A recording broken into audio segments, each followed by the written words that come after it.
안녕하세요. 저는 30대 초반 남자입니다. 저는 평범한 집에서 태어나 평범하신 부모님의 사랑을 받으며 아주 평범하게 자랐습니다. 지금 저는 경기도에서 한 중견기업에서 일을 하고 있어요. 평범하게 사는 것이 참 어렵다고들 하잖아요. 저도 그 말에 깊이 공감하고 있습니다. 평범하게만 살았던 제게 참 충격적인 일이 일어났거든요. 저는 지금 소송을 진행하고 있어요.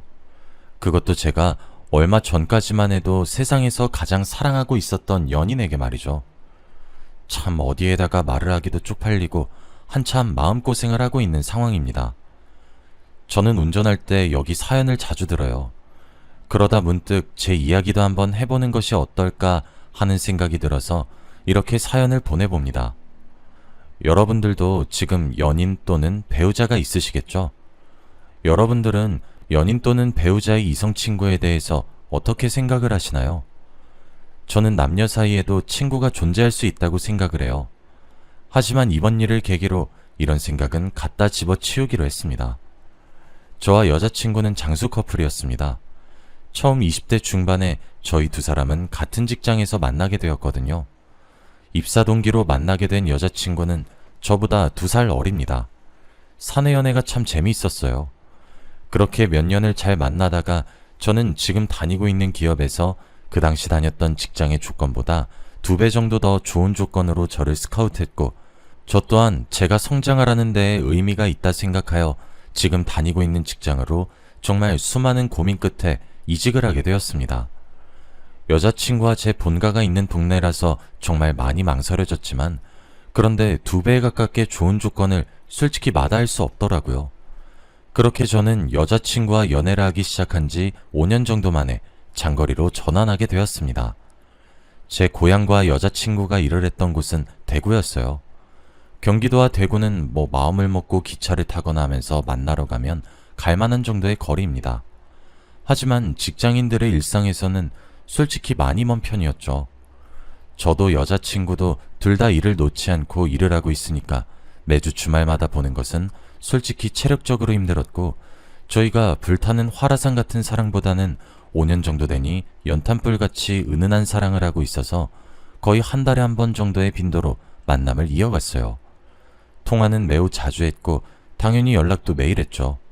다만 만나서 데이트하는 것이 한 달에 한 번, 이틀에서 사흘 정도 되는 기간이었습니다. 사실 저는 여자친구에게 한 가지 서운한 점이 있다면 주위에 친구들이 너무 많다는 점이었어요. 남녀를 가리지 않고 말이에요. 제 여자친구는 항상 어딜 가면 주목을 받는 그런 사람이었거든요. 항상 밝고 명랑한 분위기를 가지고 있었고 술도 노래도 좋아하는 그런 유쾌한 사람이었거든요. 그래서 남자 여자를 불문하고 제 여자친구는 항상 주위에 사람이 넘치는 그런 사람이었습니다. 그리고 그렇게 밝고 명랑하게 노는 여자친구에게 저는 질투를 많이 했어요. 솔직히 남자라면 다 이해하지 않습니까? 내 여자가 다른 남자들과 친하게 지내고 그러는 것도 솔직히 대학생들 때나 가능하지, 질투가 불같이 나는 것이 자연스러운 현상이잖아요. 그런데 제가 질투를 할 때마다 여자친구는 저를 찬찬히 설득해 나가기 시작했습니다. 친구 사이이면서 선을 확실히 지키고 있는 사이라고 걱정하지 말라고 말이에요. 그런데 아무리 여자친구가 저를 그렇게 안심시켜준다고 치더라도 몸이 떨어지니까 불안한 것은 매 한 가지인 셈이더라고요. 그런데 그것도 잠깐이었습니다. 저희가 장거리 연애를 시작하자마자 여자친구는 제게 집착하기 시작했어요. 원래는 굉장히 쿨하고 남녀 사이에 친구가 있다고 생각하고 그러는 신여성 같은 여자였거든요. 그런데 제가 경기도로 일하러 가니까 회사에 예쁜 여자 있는 것 아니냐부터 해서 저희 팀끼리 회식해서 사진 찍은 것을 보내거나 하면 양옆에 남자 사원들 앉혀라고 하질 않나? 사실 5년 정도 만나니까 편안한 연애로 바뀌었지 알콩달콩한 연애는 잘 되지 않았거든요. 저만 전전긍긍하는 줄 알았는데 여자친구가 제게 자기 말고 여자들은 다 여우라며 생전 하지도 않았던 질투를 막 하는데 얼마나 귀엽고 사랑스럽던지 갑자기 연애 초기로 돌아간 듯한 그런 기분이 들었습니다.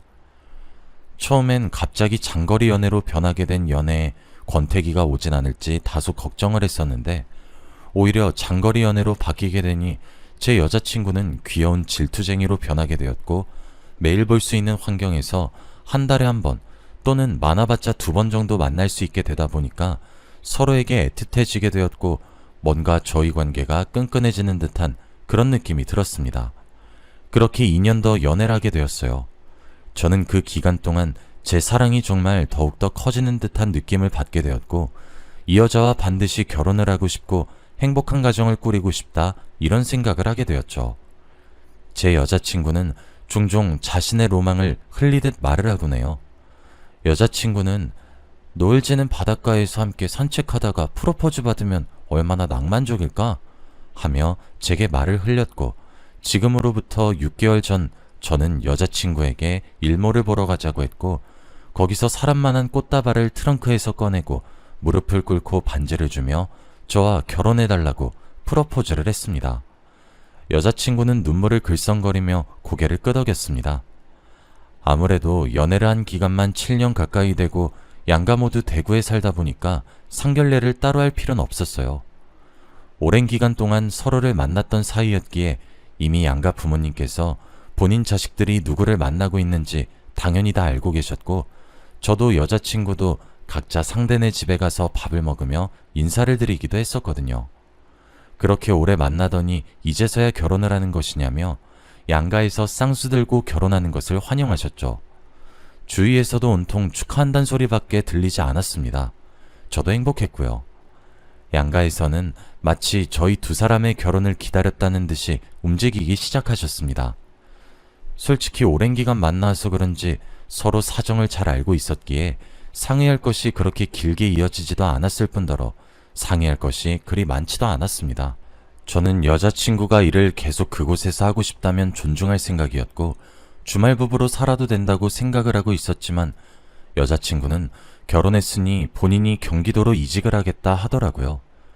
그런 결정이 쉽지만은 않았을 텐데 단번에 절 따라온다는 말에 진짜 눈물이 글썽거렸어요.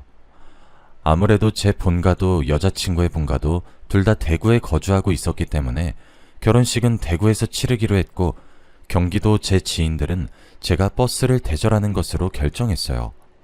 결혼 준비할 것이 참 많더라고요. 한두 가지가 아니더군요. 저희 둘 다 꽤 괜찮은 연봉을 받으며 살기도 했고 제가 좀 더 좋은 조건에서 일을 하면서 돈을 꽤나 많이 모았기 때문에 저는 제 명의로 그리 큰 어려움 없이 경기도에 신혼집을 구했습니다. 저는 원래 살던 곳의 계약이 아직 꽤 길게 남아 있었기 때문에 저는 계약 기간이 끝날 때 결혼식을 하기 때문에 그때 집을 정리하기로 했어요. 그리고 여자친구는 제가 산 집에 가구나 전자제품을 들이면서 혼수와 리모델링을 하며 꾸미고 있었어요. 아내도 슬슬 이직 준비를 하겠다며 회사를 사직할 준비를 했죠. 그런데 어느 금요일 저녁이었습니다. 그때는 결혼식을 올리기 바로 한 달 전이었습니다. 제 휴대폰으로 누군가 익명으로 문자를 보냈더군요. 사진 한 장만 떡하니 보냈고 발신인의 번호가 없었습니다. 그런데 사진의 배경으로 보아하니 어딘가 익숙한 곳이더군요. 바로 저와 여자친구가 함께 살 저희 2사람의 신혼집이었죠. 그런데 사진에 나온 여자친구의 모습이 심상치 않더군요. 딱 봐도 남자의 팔뚝으로 보이는 팔을 베고 자고 있는 사진이었습니다. 불행히도 남자 얼굴은 잘 나오지도 않았죠. 시계를 보니 새벽 1시를 가리키고 있었어요. 저는 뒤도 돌아보지 않고 택시를 타고 신혼집을 향했습니다. 제가 직접 운전하고 가기엔 너무 흥분된 상태라 못하겠더라고요. 문자가 도착하고 몇 분 지나지 않아 옷을 입고 뛰쳐나왔고 새벽이라 총알 같은 속도로 택시를 탔죠. 원래라면 40분은 좋게 걸리는데 택시기사님이 왜 이렇게 다급하냐고 물으시더라고요. 그래서 제가 한 번만 도와달라고 요금을 3배로 드릴 테니 아파트 주소를 대며 이곳으로 가달라고 했어요. 마누라 될 사람이 신혼집에서 불륜을 저지르고 있는 것 같다고 하면서요. 택시 아저씨는 그게 사실이냐며 전속력으로 악셀을 밟더니 15분 만에 절 도착하게 만드셨죠. 저는 호흡을 가다듬고 비밀번호를 누른 채로 신혼집에 들어갔습니다. 현관문을 보니 여자 신발과 남자 신발이 놓여져 있었고 그것은 제 것이 아니었습니다. 경기도에서 산 아파트라 지방보다 다소 비싼 가격의 아파트를 사도 평수가 훨씬 좁아요. 현관문을 뒤로 하고 옆에 문을 하나씩 열면서 저희 부부 침실이 될 곳을 향해 천천히 거리를 좁혔죠. 카메라를 킨 채로 말이에요. 카메라가 티가 날까 싶어 제가 입고 있던 셔츠 가슴 주머니에 꽂아서 갔어요. 다행히 휴대폰을 다 넣어도 셔츠에 카메라 렌즈가 가려지지 않아 안성맞춤이더군요. 신혼 침대로 사용할 곳엔 옆에 누가 누워 있었다는 흔적은 명백히 있고 사람은 없더군요. 하지만 집안 어딘가에 있겠거니 했습니다. 신발을 신고 나가진 못했으니까요. 신혼 침대에 누워 자고 있는 여자친구를 보니까 진짜 너무 화가 치솟았어요. 제가 받은 사진 속 차림새 그대로였거든요. 저는 여자친구에게 살면서 처음 소리를 고래고래 지르면서 깨었습니다. 여자친구는 제 목소리에 벌떡 일어나 사색이 되더니 주위를 두리번 거리더군요. 저는 옷장을 뒤지면서 나오라고 소리를 고래고래 질렀습니다. 여자친구는 제게 왜 이러는 것이냐며 말도 없이 신혼집에 와서 이러는 것이냐며 저를 뜯어 말렸어요. 제가 휴대폰을 들고 동영상을 촬영하는 줄도 모른 채 말이에요. 전 그 손길을 뿌리치고 현관문에 있는 신발은 어떻게 설명할 거냐며 몰아붙였습니다. 그리고 바로 그때 어디선가 진동소리가 울렸죠.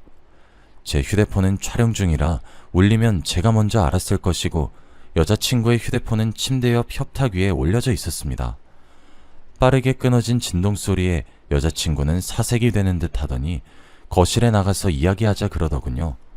전 소리가 울렸던 곳으로 천천히 다가갔어요. 그런데 아무리 봐도 그곳은 저희 침대였죠. 이불을 아무리 뒤집어 봐도 휴대폰은커녕 먼지만 나왔어요. 그러다 문득 침대 밑이 눈에 들어왔고 저는 서서히 몸을 숙였습니다. 그리고 침대 밑에 숨은 사람을 발견했어요. 그뿐 아니라 제가 익히 알고 있는 사람이더군요. 저와 제 여자친구와 함께 입사했고 아내와 여전히 함께 일을 하고 있었던 남자 동기였습니다. 저는 침대 밑에 정말 사람이 숨어있다는 사실에 놀랐는데 그게 아는 사람이란 사실에 진짜 이성이 끊어질 것 같았죠. 절 보자마자 모든 것을 직감했던 것인지 그놈은 침대 밑에서 슬금슬금 나오기 시작했죠. 설명하라는 제 말에 남자 동기인 그놈이 그러더군요. 원래 제가 살고 있는 곳이 40분은 좋게 가야 되는 곳 아니었냐고요. 맞아요. 그놈은 제게 문자를 보내고 슬슬 나갈 준비를 하고 있었던 도중에 비밀번호를 치는 소리와 함께 문이 덜컥 열렸고 더 이상 숨을 곳이 없어 침대 밑에 기어들어가 있었던 거였으며 두 사람은 제가 지금 다니고 있는 직장으로 이직을 하게 되자마자 바람을 피웠던 거였습니다.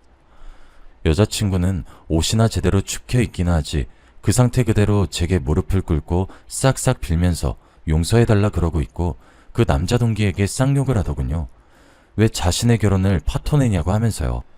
그 남자 동기 놈이 제게 말을 하기를 제 여자친구가 본인과 결혼하기로 했었답니다.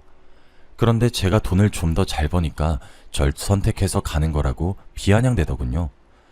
제가 이직을 하고 난 뒤에 저희 커플이 한 달에 많이 만나봤자 고작 일주일도 안 되는 기간을 제외하면 본인과 거의 동거를 하다시피 살았는데 왜 나만 이런 거지 같은 기분을 느껴야 하냐고 그래서 폭로만 하고 호련히 떠나려고 했는데 제가 빨리 도착해서 타이밍을 놓쳤던 거랍니다. 두 사람은 제가 서로가 서로를 깎아내리면서 누가 먼저랄 것도 없이 서로에 대해 폭로를 하기 시작했고 그것은 제 셔츠 주머니에 꽂힌 휴대폰에 고스란히 촬영이 되었습니다. 저는 두 사람에게 한치의 거짓도 없냐고 재차 물었어요. 동기란 놈은 당연하다고 대답했죠. 여자친구도 자신이 잠시 미쳤었던 것이라며 미안하다면서 막 사과를 하더라고요. 7년 동안 만난 여자친구였는데 그렇게 온 정남이가 다 떨어질 거라곤 생각지도 못했었는데 그 어려운 걸 해내더군요. 제 여자친구는. 전 두 사람에게 말했습니다. 둘 다 가만두지 않겠다고요. 그리고 저는 그곳을 떠났습니다. 다음 날이 되자 두 사람에게 번갈아가며 연락이 오기 시작하더군요. 뜬 눈으로 밤을 지새운 토요일, 저는 법률사무소로 찾아가 자초지종을 말하며 제가 입장하는 장면과 두 사람의 폭로전이 끝나기까지 찍힌 동영상을 제출했습니다. 그렇게 파혼이 파탄나게 된 것을 빌미로 소송을 시작했고 지금도 여전히 진행 중에 있습니다. 처음엔 동영상 하나만으로는 증거가 불충분해서 패소의 위험이 컸는데 그러던 와중에 두 사람이 저모르게 바람을 피던 시기에 몰래 만들었던 SNS 계정을 알게 되었습니다. 그 두 사람이 바람을 피는 줄 모르고 그냥 만나는 줄 알고 있었던 제 또 다른 동기가 있었는데 그 동기가 하나씩 일일이 캡처해 주더라고요. 자기는 오랜만에 만난 제게 미안해서 비공개 계정으로 하는 줄 알았다고 자기가 제보한 것만 비밀로 해달라 하면서요. 굉장히 다행스럽게 제 또 다른 동기가 캡처를 하고 바로 다음날 그 계정을 삭제했더군요. 날짜까지 친절히 나와 있어서 빼도 박도 못한 증거로 자리 잡았습니다. 파혼으로 인한 소송은 패소의 가능성이 매우 짙은데도 불구하고 제 사건을 담당하시는 변호사님께서는 아주 이례적으로 깔끔하게 승소하실 거라고 하더라고요. 또 저는 여자친구만 그렇게 족칠 수 있을 줄 알았는데 여자친구가 바람을 핀 그 동기놈한테도 정신적 위자료를 받을 수 있다고 하더라고요. 아마 둘 다 각각 제게 2천만 원 정도의 정신적 위자료를 물어야 할 것이며 여자친구는 그것뿐만 아니라 모든 결혼식 취소 위약금과 더불어 모든 돈을 물어야 할 것 같다고 하셨죠. 집이야 제 명의로 제가 샀고 혼수를 여자친구가 챙겨왔으니 그대로 나누면 될 것이라고 말이에요. 당연히 양가에서는 난리가 났고 솔직히 집안이 뒤집어졌습니다. 제게 여자친구네 부모님이 찾아와서 한 번만 선처해달라 빌다가 여자친구를 제 눈앞에서 때리기도 하고 그러시는데 진짜 솔직히 어이가 없더라고요. 전 피해자여서 가해자 얼굴 그만 보고 싶다고 했고 이대로 끝내지 않을 거라고 경고했습니다. 제게 위자료 명목으로 돈을 줘야 할 텐데 내가 법적인 방법을 통해 여자친구가 다니는 회사에 소문내서 이 바닥에 얼씬도 못하게 만들겠다고 으르렁거렸죠. 그리고 전 그 결심대로 실행할 것이기도 하고요. 여기까지가 현재까지 진행된 제 이야기이고 아마 재판도 무난히 마무리될 것 같습니다.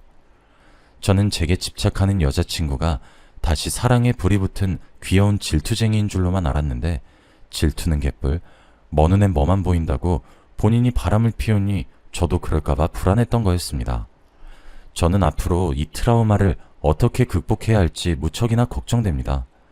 솔직히 처음 사랑에 빠진 첫사랑이었던 여자이기도 하고 그런 첫사랑과 7년이란 기간을 연애했기 때문에 충격이 이만저만이 아닙니다. 그뿐 아니라 결혼 한 달 전에 이 모든 일이 일어났기에 결혼은 당연히 취소해야만 했어요. 이미 청첩장은 다 돌린 이후였고요. 그래서 회사에다 상대방 집안일 때문에 결혼이 파토났다고 둘러대는데 그것도 진짜 너무 비참하더군요. 저는 일단 당분간은 여자를 만날 생각도 의욕도 없습니다. 그냥 안 그래도 바쁘니까 일이나 하면서 지내려고 합니다. 살면서 인생의 동반자가 틀림없다고 생각했던 여자였는데 이렇게 제 뒤통수를 치니까 저도 사람인지라 눈에서 눈물이 나고 가슴이 아프고 뒤통수가 얼얼합니다. 솔직히 이제 제가 누군가를 신뢰할 수 있을까 겁도 나기 시작하고 무섭습니다. 누군가와 다시 관계를 쌓아나갈 수 있을지 자신이 없어졌어요. 제가 가장 사랑했던 여자와 제가 가장 좋아했던 동기였기 때문에 제가 더 힘든 것 같기도 하고요. 남의 눈에 눈물 나게 만든 두 사람 눈에 저는 피눈물이 줄줄 흐르길 바라요. 뭐 이미 그들 회사에 아름아름 소문이 퍼진 것 같더라고요. 제게 두 사람의 비밀 연애 SNS 계정을 알려줬던 또 다른 동기가 소문을 퍼뜨린 것 같았습니다. 뭐 제게 피해는 오지 않을 테니 그 또 다른 동기를 부추기지도 말리고 있지도 않아요. 여기까지가 제 이야기였습니다. 나중에 재판 결과까지 나오고 난 뒤 다시 글을 써서 알려드리도록 할게요. 긴 이야기 들어주셔서 감사합니다. 제가 끝까지 싸울 수 있도록 모두 응원해 주시길 바랍니다. 감사합니다.